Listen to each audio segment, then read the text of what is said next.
Bonjour Sophie Cluzel. Bonjour. Merci d'être en direct avec nous sur Europe 1. Vous êtes la secrétaire d'État en charge des personnes handicapées. Qu'est-ce que vous pouvez répondre à la détresse de cette maman qu'on vient d'entendre ?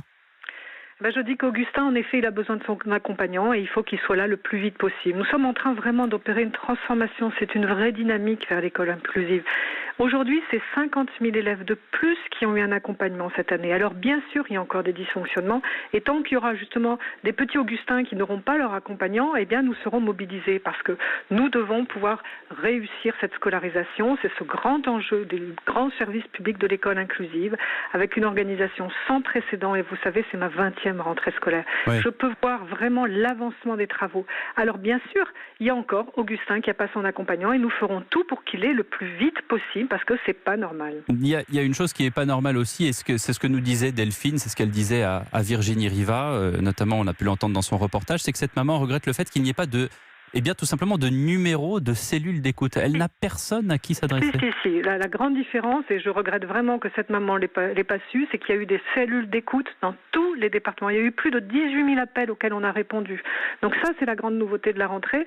C'est désolant et je prendrai contact avec cette maman pour savoir pourquoi est-ce qu'elle n'a pas eu connaissance de ce numéro. On vous l'expliquera d'ailleurs, mais apparemment ce qu'elle explique, c'est qu'elle recherche sur Internet et dans son département, eh bien, il n'y a aucune référence téléphonique. Dans toutes les inspections académiques, il y avait un numéro de cellule d'écoute pour les parents et je peux vous dire qu'elles ont très bien fonctionné parce qu'il y a eu plus de 18 000 appels pour justement répondre aux inquiétudes des parents. Donc nous prendrons contact avec la maman d'Augustin, mais pour autant, je voudrais dire vraiment à vos auditeurs que nous sommes en train de changer la donne et l'objectif, c'est justement que l'enseignant ne soit plus seul, qu'il puisse être accompagné, que les accompagnants d'élèves en situation de handicap, ces accompagnants, aient une vraie reconnaissance de leur métier parce que nous avons besoin de ces accompagnants. Ils font un travail remarquable et je salue leur engagement et je tiens à saluer leur engagement vraiment officiellement. Ce qu'on entend aussi dans le témoignage de Delphine, c'est qu'il y a des délais. Il y a des délais qui sont extrêmement longs.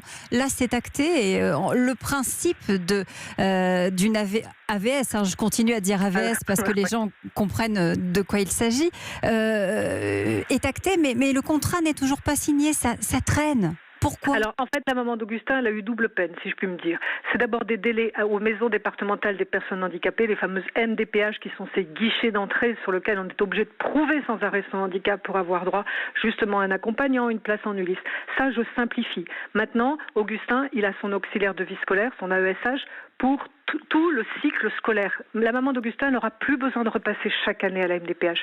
Là, parce que c'était vraiment trop violent, une longueur administrative énorme. Et après, c'est la mise en route de cet accompagnant.